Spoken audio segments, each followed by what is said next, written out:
So what is going on, guys? I am Black Ops Amazing. Welcome back to another video on the channel where today we are going to be taking a closer look at one of my personal favourite zombies maps in Black Ops 1 Zombies. In fact, I think it was my favourite for many different reasons. I know people love Kino der Toten. I'm willing to bet that map is the majority's favourite on BO1. Ascension for most people will probably be in the middle, but it was always my favourite for multiple different reasons. When you start into the game, it's black and white, something we haven't seen in Zombies before. Playing this as a teenager, seeing the rocket launch was awesome. That's a cool way to pack a punch. The space monkeys were annoying but cool. The lunar landers, the thunder gun is an epic wonder weapon. And more importantly, just because I've never been the best Zombies player, it's easy. There are a load of good training areas, and obviously you have the lunar landers to help you escape as well. There are plenty of reasons why I think Ascension is the best map in Black Ops 1, not the best we've ever had. Compared to Zombies nowadays, it is relatively simple, there is no boss fight,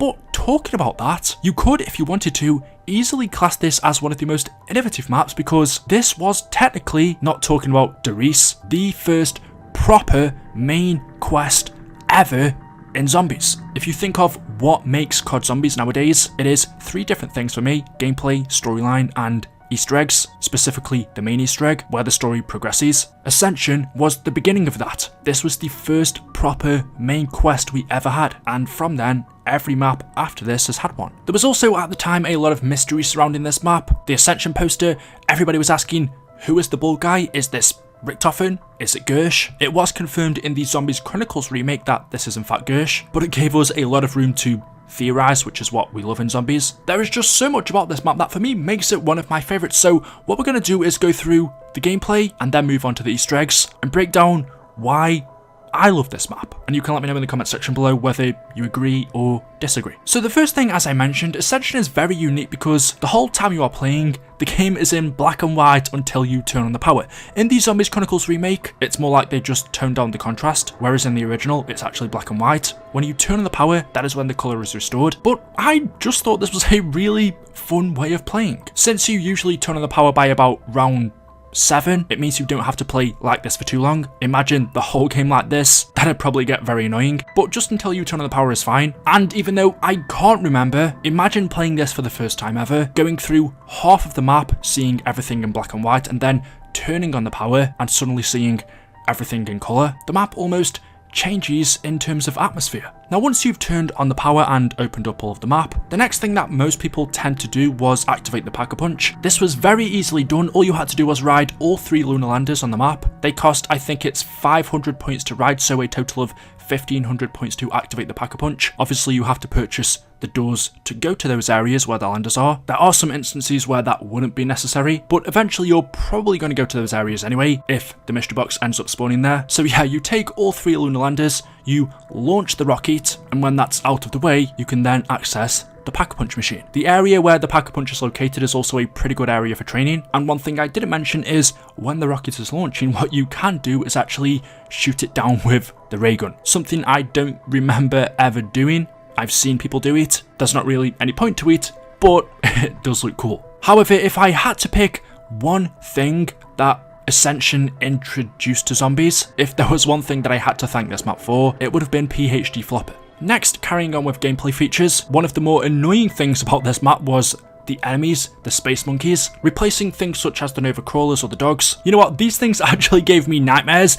They made me not want to buy perks in this map. If you're playing solo, it's pretty difficult, just in my opinion, to actually end up keeping all of your perks, especially if the ones you have are spread out around the map. Basically, the space monkeys don't really attack you, but they attack the perk machine. So any perk machine that you've brought, the space monkeys go and attack it. The machines actually work like you in terms of they have HP, and the distance you are from that perk machine depends on how much damage they actually do to it. So the closer you are, the more damage those machines will take, which means you have to be quick to get them off it. If you fail and the monkeys end up disabling the perk machine, you're then going to have to rebuy that perk machine again. Just like any other alternate enemy, when you kill the final monkey, it will drop you a max ammo. But unlike other enemies, if you manage to successfully kill all of the monkeys without them having damaged any machines, you will get a free perk. So it can be a massive plus, but I will say the challenge of killing them before they damage the machines, it isn't easy, especially if you've got more than one perk. But like I said, unless you're in their way, they don't really attack you, and they're pretty simple to kill, but because they're small, if your aim isn't very good, or you don't have a weapon with big splash damage, it can be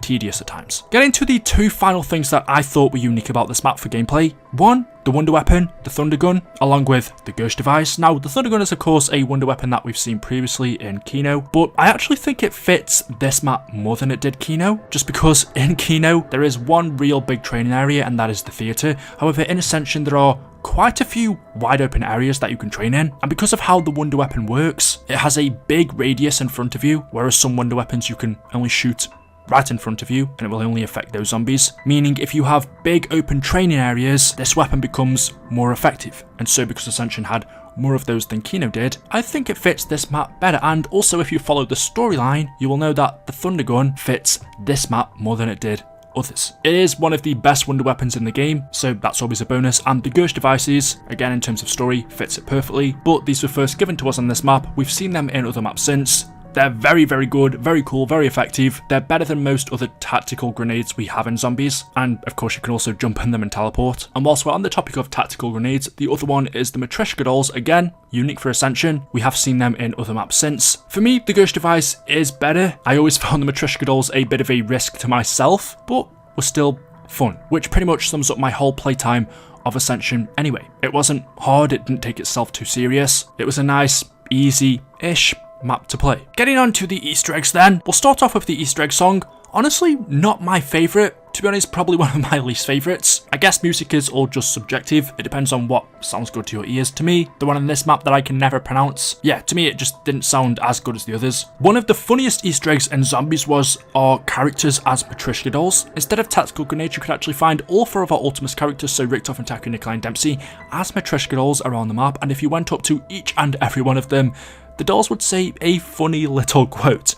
Not a useful Easter egg, you weren't rewarded with anything, but it was very funny. Another one with the ringing red telephones. Now, this one was cool because it let us know that Ascension took place at the same time as 5, and you could also find this exact same Easter egg in 5 as well. We know from the story these two maps are linked anyway. There is a connection between the Cosmodrome and the Pentagon, but there are these 3 red telephones you can find in Ascension. They ring, and when you answer them, you can hear the characters from 5 speak. So that was a cool Easter egg, but again, you didn't get anything for it. As I mentioned earlier on the Ascension poster, you can also see Gersh. He is the bald man. We've gone through that one. And the final Easter egg, there wasn't too many because remember, this was still relatively early on in zombies. So compared to the amount of side Easter eggs that we got in BO3 and 4 or 2, Black Ops 1, 2011 when this map would have come out, I think. This was just after the first ever zombies installment, World at War, so still early on, but this was where main quests were introduced. The main Easter egg on this map, Casme Mechanism, was our first ever main Easter egg in zombies. Yes, there was no ending cutscene, there was no intro cutscene, there was no boss fight, but this was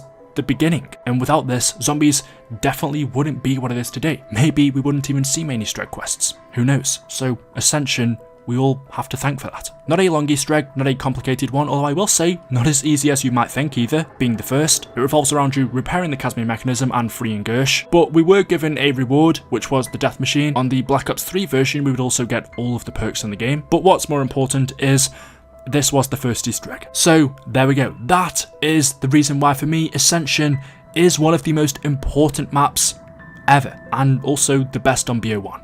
For me. Let me know your thoughts in the comment section below. As always, hopefully you've enjoyed today's video. If you have, drop a like rating. Make sure you are subscribed to stay up to date with the latest videos on the channel. Thank you all for watching, and as always, I'll see you in the next video. Until then, goodbye.